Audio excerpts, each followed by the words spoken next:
होता है। भीमसेन ने कहा मेरे लिए भगवान आए हैं क्योंकि मुझे भीम दादा कह के पुकारते हैं। अर्जुन ने कहा मैं उनका प्यारा सखा हूं, भगवान द्वारिका जा रहे थे, अपने सखा की याद आ गई इसलिए वापस आ गए। द्रौपदी ने कहा मैं उनकी बहन लगती हूं, अपनी बहन की याद आई होगी तो जा रहे थे वापस आ गए। सुभद्रा बोलने लगी मैं मुंह बोली बहन नहीं सगी बहन हूं, भगवान मेरे लिए आए हैं। तो नकुल और सहदेव कहने लगे देखो आप लोग अपने अपने सौभाग्य और की डींग हाँक रहे हो, एक बार उन्हीं से पूछ लो किसके लिए आए हैं। तो भगवान श्री कृष्ण से पूछा प्रभु द्वारिका जा रहे थे वापस क्यों हो गए? तो भगवान ने कहा मुझे भी किसी की याद आ रही है। किसकी याद है? बोले आज 54 दिन हो गए एक महापुरुष बाणों की सैया पे सो रहा है, कुरुक्षेत्र के रणांगण में श्री भीष्म पितामह की मुझे याद आई है। ओ भीष्म की याद आई? बोले हाँ, क्योंकि मैंने वचन दिया है उनको आपके अंतिम अवस्था में मैं आऊंगा। और भीष्म जी प्रतीक्षा कर रहे हैं। सभी पांडवों को लेकर भगवान द्वारिकाधीश भीष्म पितामह के पास पहुंचते हैं। भीष्म जी ने भगवान को देखा है। युधिष्ठिर इत्यादि की ओर देखकर कहने लगे हे युधिष्ठिर देखो ये कृष्ण की करुणा। तथापि कांत भक्तेषु पश्य भूपानुकंपितम् यन्मे सुन्त्यजतः साक्षात् कृष्णो दर्शनमागतः। भगवान दर्शन देने स्वयं पधारे हैं आज। कृष्ण से कहने लगे हे प्रभु अब तक जो कार्य मैंने किया था ना वही कार्य अब आपको करना है। कौन सा? बोले मैंने जो काम अब तक किया। क्या किया आपने? प्रभु कब मिलेंगे कब आएंगे इसकी प्रतीक्षा मैंने की। अब मुझे क्या करना है? बोले आपको भी मेरी प्रतीक्षा करनी है। भगवान बोलने लगे भीष्म जी कब तक की प्रतीक्षा? आहा भीष्म जी ने जो बात कही है अब तक मैंने इंतजार किया, अब आपको इंतजार करना है। कब तक? कोई समय सीमा है? बोले है ना, घंटा 2 घंटा 1 दिन 2 दिन कितना? सदैव देवो भगवान प्रतीक्षताम् कलेवरम यावदिदं हिनोम्यहम्। आहा भगवान भीष्म जी कहने लगे जब तक मेरे शरीर से प्राण न निकल जाए तब तक आपको मेरी प्रतीक्षा करनी है। अब तक मैंने की और प्रसन्नता से आप मेरी ओर देखिए मैं आपकी ओर देखूं, आप भी किसी और की ओर मत देखिए, मैं भी किसी और को नहीं देखूं। बड़े अच्छे कवि हुए श्री बिहारी जी हैं, वो कहते हैं भगवान को कहां रखें? मोहन राखो नैन में पलक बंद करी ले हूं, मैं नहीं देखूं और को ना तो है देखन दे। आप मेरी ओर देखना। तो भीष्म जी को निहारते हैं भगवान और बोलने लगे हे भीष्म जी बोलिए क्या आदेश है मेरे लिए?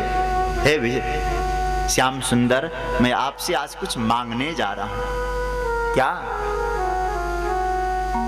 मैं आपसे मांगूंगा आप देंगे ना? बोले बोलिए ना। मैं मरने से पूर्व अपनी बेटी का विवाह आपके साथ करना चाहता हूं। बोले आपकी बेटी? जीवन भर आजीवन जिन्होंने ब्रह्मचर्य व्रत का पालन किया हो उसकी पुत्री? बोले हाँ मेरी एक बेटी है, उसका नाम क्या है? इतिमति रूप इतिमति रूप कल्पिता वितृष्णा भगवती सात्वत पुंगवे विभूमि ससुखमुपगते वचिद विहर्तुं प्रकृतिमुपेयोषि यद्भव प्रवाह। कृष्ण गोविंद हरे मुरारी, हे नाथ नारायण वासुदेव। श्री कृष्ण गोविंद हरे मुरारे, हे नाथ नारायण वासुदेव। श्री कृष्ण गोविंद हरे मुरारी, हे नाथ नारायण वासुदेव। मेरी बेटी ही मेरी पुत्री है। देखो भागवत का जो चिंतन करते हैं ना लोग, उनको मालूम है श्रीमद् भागवत में बुद्धि का वर्णन विशेष रूप से 2 जगह मिला है। एक जगह यहां और एक जगह पुरंजन उपाख्यान में, 4थे स्कंद में। और एक बात बताऊं, दोनों जगह स्थिति देखिए। यहां भीष्म जी ने अपनी बेटी, अपनी बुद्धि को बेटी माना है, और पुरंजन उपाख्यान में पुरंजन ने अपनी बुद्धि को पत्नी माना है। और जहां पत्नी का भाव आया वहां कामना आ गई, और जहां पुत्री का भाव आया वही निष्काम भाव आ गया। अपनी बुद्धि को निष्काम बनाओ, क्योंकि बेटी के प्रति पिता का कोई ये नहीं। वहां पेड़ बेटा है तो ठीक है, माता पिता का रहता है, बेटा बड़ा होगा हमारा पालन पोषण करेगा। बेटी के प्रति क्या भाव रहता है? निष्काम भाव है पुत्री।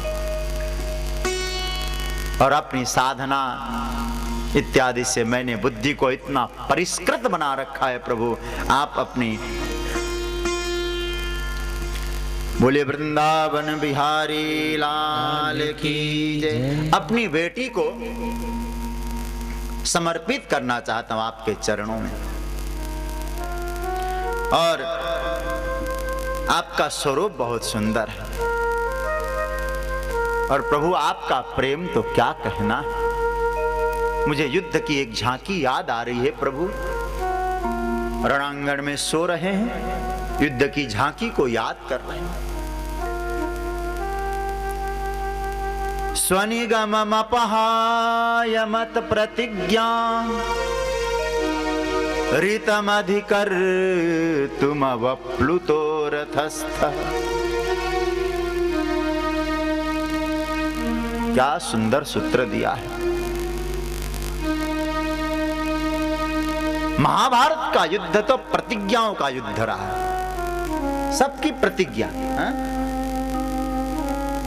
अर्जुन की प्रतिज्ञा, कर्ण की प्रतिज्ञा, दुर्योधन की प्रतिज्ञा, इधर शकुनी की प्रतिज्ञा, नकुल सहदेव की प्रतिज्ञा।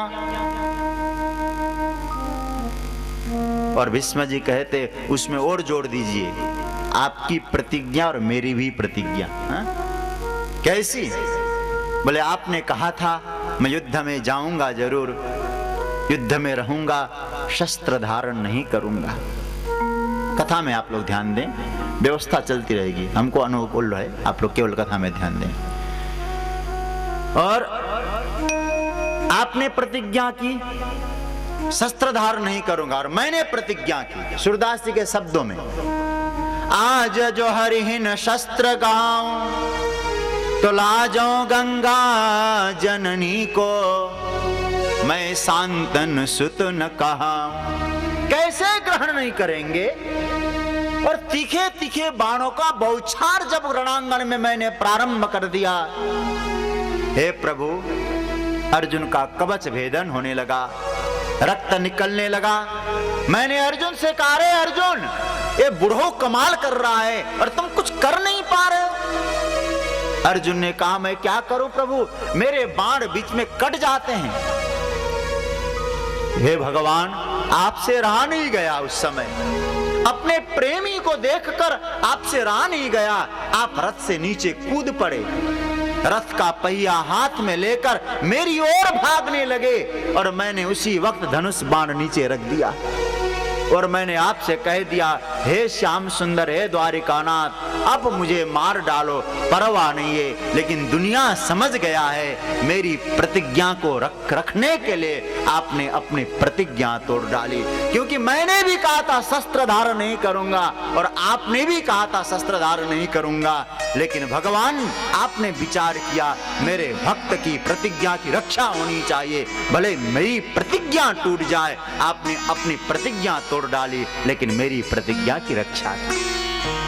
ऐसे आप प्रबल प्रेम के पाले परकर प्रभु को नियम बदलते देखा, और अपना मान टले टल जाए पर भक्त का मान न टलते देखा। भक्त की प्रतिज्ञा की रक्षा होनी चाहिए। और मेरे नारायण, ऐसे कृपालु दयालु भगवान आप मेरे अनुकूल बन जाएं, आप में मेरी बुद्धि लगे, आपके चरणों में हमारी बुद्धि चली जाए और मति आप में जाए तो ही तो रति आप में होती है, और जिसकी मति आप में जाए उसकी रति आपके चरणों में, और जिसकी रति आपके चरणों में हो उसके लिए तो गति ही गोविंद बनेंगे। और फिर कहते हैं भीष्म जी अंत में, कहाँ है?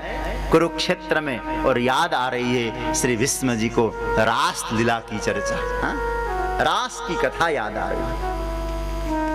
मैं कभी कभी विचार करता हूं इस प्रसंग पे, कितनी अंतरंग लीला है रास। भगवान की सबसे अंतरंग लीला मानी जाती है रास पंचाध्याय की लीला, और भीष्म जी को उसकी याद आ रही है। कहने लगे, ललित गति विलास बल गुहास प्रणय निरीक्षण कल्पितो रुमाना कृतम अनुकृतवत्यनुमदान्धा प्रकृति मगन किल यस्य गोपबद्ध। आपने बुलाया गोपियों को, गोपियां दौड़े आई और आपने बहुत सम्मान किया, उनको अभिमान हो गया, भगवान आप अंतर्धान हो गए। आपके लीला का कृतमानुकृतवत्य, आपके लीला का अनुकरण किया, आपको खोजा, आप नहीं मिले, उन्मदान्धा, फिर गोपियों ने आपको पुकारा, गोपी गीत गाती है। बाद में आप पहुंचे और पुनः रास पंचाध्याय रास प्रारंभ हुआ, तो प्रकृति मगन आपको प्राप्त कर गई गोपियां, आपके स्वरूप में विलीन हो गई। हे भगवान, और आज की एक बार स्फुरना हमारे हृदय में आ जाए और हमारा भी मिलन आपके साथ हो जाए। ऐसी स्तुति की उत्तरायण प्रारंभ हो चुका है। भीष्म जी की इच्छा थी उत्तरायण में प्राण छोड़ने की, उत्तरायण प्रारंभ हुआ है और आकाश में देवता लोग दुंदुभियां बजाने लगे और महाराज भीष्म जी ने अंतिम श्वास लिया है। आकाश में से पुष्प की वर्षा हो गई। ऐसा हमारे यहाँ कहा गया है, उत्तरायण में जिनके प्राण निकल जाए उनको भगवान का धाम मिलता है, और दक्षिणायन में जो मरे उसको नरक मिलता है, ऐसा बताया गया। और 6 महीने उत्तरायण के होते, 6 महीने दक्षिणायन के होते हैं। इसका मतलब फिर ऐसा हुआ तो फिर कल से तो एक प्रार्थना हमको दोहराना पड़ेगा। भगवान के पास बैठो और भगवान से प्रार्थना करो, हे भगवान जब कभी मरे 14 जनवरी मकर संक्रांति के बाद ही हम मरे, ऐसी व्यवस्था करना पड़ेगा, क्योंकि उत्तरायण में मरना होगा हमें। जरा ऐसी स्थिति बन जाए तो फिर कल से तो गड़बड़ हो जाएगा। बड़े बड़े दुष्ट लोग उत्तरायण में मरे, वो तो भगवान के धाम में गए। बड़े बड़े संत लोग दक्षिणायन में गए और नरक में गए क्या फिर? इसका मतलब केवल मत समझिएगा, दक्षिणायन उत्तरायण में अंतर क्या है? ये जो आकाश है ना, आकाश स्वच्छ है, बादल न लगते हों, उसका नाम है उत्तरायण। आकाश में बादल हो, धुंध हो, अंधेरा छाया रहता हो, वह दक्षिणायन। ये बाहर के आकाश की स्थिति। और हमारा हृदय में भी आकाश है, हृदय भी आकाश। हृदय रूपी आकाश में जब वासना के बादल लगे हों, उस समय चाहे कभी भी हो, उसके लिए दक्षिणायन है। हृदय आकाश भगवत प्रेम से स्वच्छ हो चुका हो, उसके लिए हर समय उत्तरायण है। और ऐसे समय में जो प्राण छोड़े उसको भगवत धाम मिले। इसलिए काल का मतलब नहीं, अवस्था का मतलब है। आपके हृदय की अवस्था उत्तरायण जैसा है या दक्षिणायन जैसा है, ये महत्व है। ऐसी अवस्था जिनकी हो और भगवत धाम के अनुयायी, भगवत धाम के अधिकारी हो। और फिर श्री विदुर जो है, युधिष्ठिर जी महाराज को निर्देश दिया प्रभु ने, भीष्म जी महाराज की उत्तर क्रिया की है। और अब भगवान चले गए, अर्जुन छोड़ने के लिए जा रहा है द्वारिका की ओर प्रभु का प्रस्थान हुआ। इधर जिस बालक की रक्षा भगवान ने गर्भ में जाके की थी, उस बालक का जन्म हुआ। जन्म लेते ही चारों ओर देखने लगा। चारों ओर देखने के कारण उसका नाम हुआ परीक्षित। परितः शब्द का अर्थ होता है संस्कृत में चारों ओर, इक्ष मतलब देखना। गर्भ में जिसका मैंने दर्शन किया था वो है कहाँ, कहाँ है वो, बाहर कहाँ दिखाई देगा। जो भगवान को ही खोजे वही तो परीक्षित है। परीक्षित का प्राकट्य हुआ, उनके सभी फल कथन किए गए। सभी ग्रह बहुत अच्छे हैं, लेकिन मृत्यु की रेखा अनुकूल नहीं है। किसी सर्प के डसने से मृत्यु होगी। युधिष्ठिर जी बड़े चिंतित हो गए। महाराज चिंता नहीं करना, कोई बीतरागी महापुरुष के चरणों में बैठ के अपना आत्म कल्याण करेंगे, ऐसा कहा। और महाराज ब्राह्मणों को दान दक्षिणा के साथ विदा दी। और इधर श्री विदुर जी महाराज एक दिन घूमते घामते हस्तिनापुर आए हैं। चले गए धृतराष्ट्र के पास, और धृतराष्ट्र को समझा बुझा के गांधारी और धृतराष्ट्र को लेकर श्री विदुर जी महाराज चले गए। अभी आप तृतीय स्कंद में सुनेंगे, विदुर जी का अपमान करके कौरव पक्ष के लोगों ने घर से निकाला था, लेकिन बाद में विदुर जी स्वयं आके धृतराष्ट्र और गांधारी को ले गए। इसका तात्पर्य यह है, विदुर जी धर्म के अवतार है। हम धर्म को भले ही ठुकराएं, लेकिन कल्याण तो धर्म से ही संभव है। धर्म ही आके हमारा कल्याण करता है। और विदुर जी महाराज ले गए। इधर युधिष्ठिर जी जब धृतराष्ट्र के भवन में प्रणाम करने के लिए गए, धृतराष्ट्र दिखाई नहीं दिए। कहाँ गए? ज्येष्ठ पिताश्री नारद जी ने आके कहा, ऐसा लगता है कि उनका तो कल्याण हो जाएगा, अब कलयुग का आगमन होने वाला है, आप अपने बारे में सोचिए। इतना कह के नारद जी चल दिए। और महाराज इधर अर्जुन नहीं आता है, इस चिंता में थे। बहुत समय के बाद अर्जुन सामने दिखाई दे रहा। ध्यान से सुनिएगा ये प्रसंग। क्या कहते हैं? अर्जुन तुम बोलते क्यों नहीं? अर्जुन कैसे तेजहीन है अर्जुन, धनुष में बल नहीं है। एक बार धनुष में बाण चढ़ाते थे अर्जुन, देवता लोग थर थर थर थर कांपा करते थे, और आज उस धनुष में सामर्थ्य नहीं है। युधिष्ठिर जी ने पूछा क्या हुआ? तब अर्जुन बोल पड़े, महाराज वंचितो हम महाराज हरिणा बंधुरूपिणा एन मे प्ररितम तेजो देव विस्मापनम महत्। हे प्रभु, हमने जिनको अपना मित्र माना था वो परमात्मा हमको छोड़ के चले गए। अर्जुन बोले हाँ महाराज, आज वही धनुष है, वही बाण है, वही अर्जुन है, हमारा ताकत नहीं था महाराज। आज मालूम पड़ा जो कुछ शक्ति सामर्थ्य वो प्रभु की थी। व्यर्थ में अभिमान करते हैं हम लोग, हम करने वाले हैं, नहीं तो आज भी तो मैं कर पाता ना प्रभु। कहां गया वो बल सामर्थ्य? प्रभु चले गए। भगवान स्वधाम गए, बोले हाँ इतना सुनना था मेरे नारायण। कुंती की स्थिति का वर्णन किया है सूत जी ने। उसी वक्त कुंती ने सुना ठाकुर चले गए, वहीं प्राणों को छोड़ देती है। ए विरह, विरह क्या वस्तु हुआ करती है, भगवान के भक्तों को देखिए जरा। सूत जी कहते हैं पृथाप्यनुश्रुत्य धनंजयोदितम नाशम यदूनाम भगवद गतिम चताम एकांत भक्त्या भगवत्यधोक्षजे निवेशितात्मो परराम संस्कृते। संसार नहीं समझ पाया कुंती और कृष्ण का प्रेम को, कृष्ण के प्रति कुंती की निष्ठा नहीं समझ पाया। कृष्ण चले गए और मानस में देखिए यही अवस्था श्री दशरथ जी की है। जब सुमंत जी वापस आए हैं ना,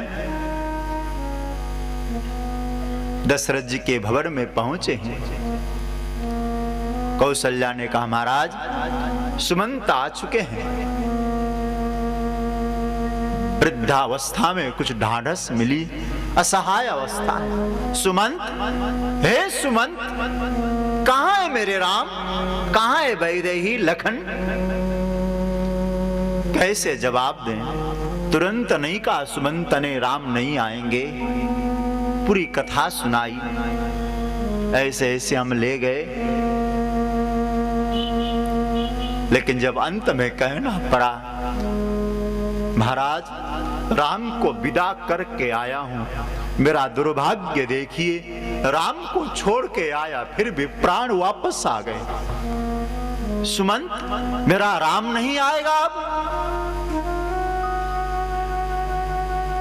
महाराज धैर्य रखिए ना, आप नहीं आ पाएंगे राम। राम वनवास के 6 दिन बीते हैं आज, और दशरथ जी की विरह की अवस्था। और क्या कहने लगे, हे राम तुम्हारे बिना बहुत दिन बीत चुके हैं। क्या बोले हैं दशरथ जी? हार घुनंदन प्राण पीरीते, हार गुनंदन प्राण प्रीते, हार घुनंदन प्राण पीरीते, हार गुनंदन प्राण प्रीते। तुम बिन जियत बहुत दिन बीते, तुम बिन जियत बहुत दिन बीते, तुम बिन जियत बहुत दिन बीते, तुम बिन जियत बहुत दिन बीते। अंतिम अवस्था आई है। तब दशरथ जी कहने लगे 6 दिन हुए थे ना राम वनवास के, बोलने लगे राम राम कही, राम कही, राम राम कही राम, तनु परिहरि रघुबर बिरह, राव गयो सुरधाम। एह बिरह क्या हुआ करती है। कभी भगवान का नाम लेना, भगवान को 2 फूल चढ़ाना, ये हमारी साधारण भक्ति है। प्रभु के वियोग में व्याकुल बने, यही तो श्रेष्ठ भक्ति। तद विस्मरणे परम व्याकुलता। कुंती ने प्राणों को छोड़ दिया है। युधिष्ठिर जी ने देखा मां चली गई,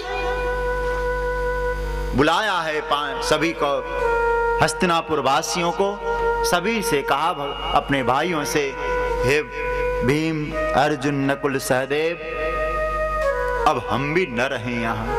भगवान धराधाम छोड़ चुके हैं, मां चली गई है, अब हम रह के क्या करेंगे। हस्तिनापुर वासियों को बुला के राजगादी पर श्री परीक्षित को विराजमान किया है और सभी पांडव द्रौपदी सहित स्वर्गारोहण करते हैं।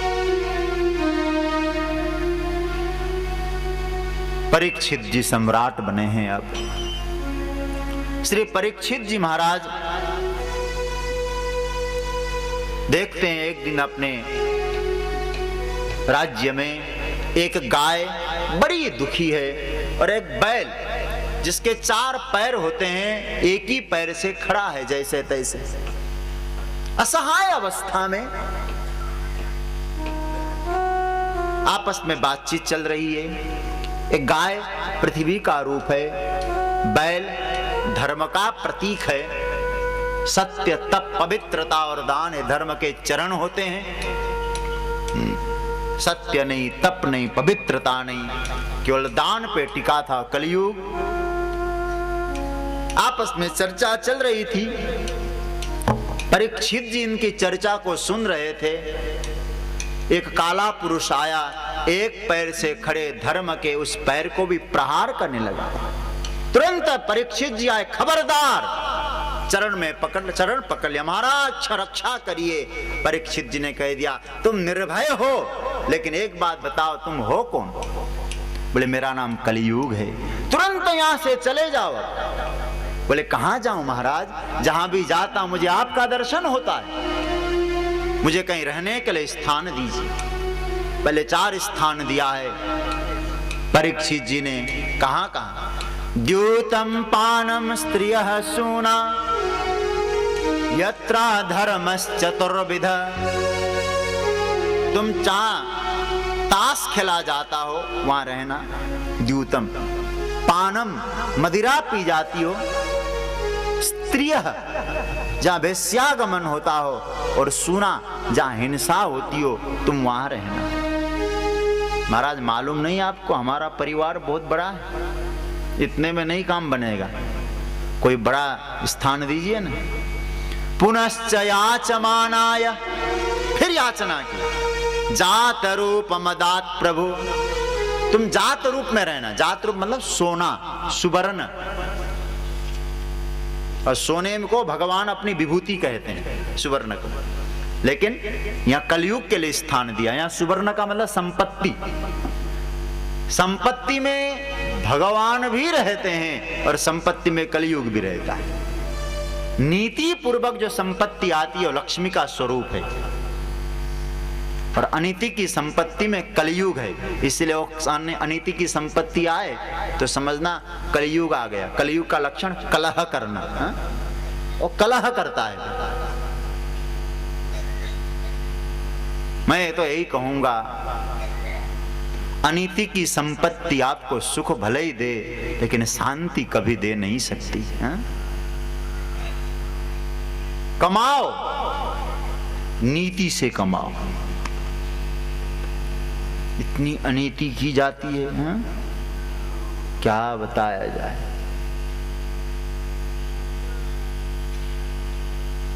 लोग सुनते हैं तो कहते 1,76,000 करोड़ रुपए का घोटाला। क्या स्थिति होगी जरा सोचो।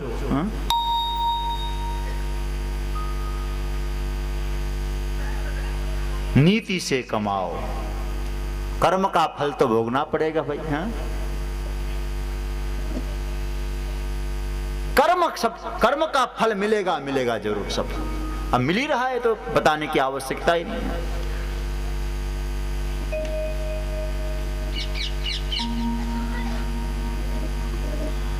रहो रीति से, रहो, कमाओ नीति से, रहो रीति से। कहां की रीति रिवाज कैसी है वो इसी तरह से रहो।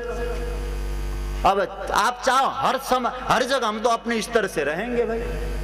अब वहां का जहां जाओगे वहां एडजस्ट तो होना ही पड़ेगा आपको, तभी चलेगी गाड़ी। वहां का रीति रिवाज क्या है उसी के अनुरूप रहना पड़ता है। और महाराज, कमाओ नीति से, रहो रीति से, और भगवान को भजो प्रीति से। भगवान को प्रीति पूर्वक भजो। ये 3 सूत्र जीवन में अपना, बड़ा आनंद रहेगा। और मेरे नारायण, तो कलयुग को स्थान दिया और पुनः परीक्षित जी एक दिन जंगल में गए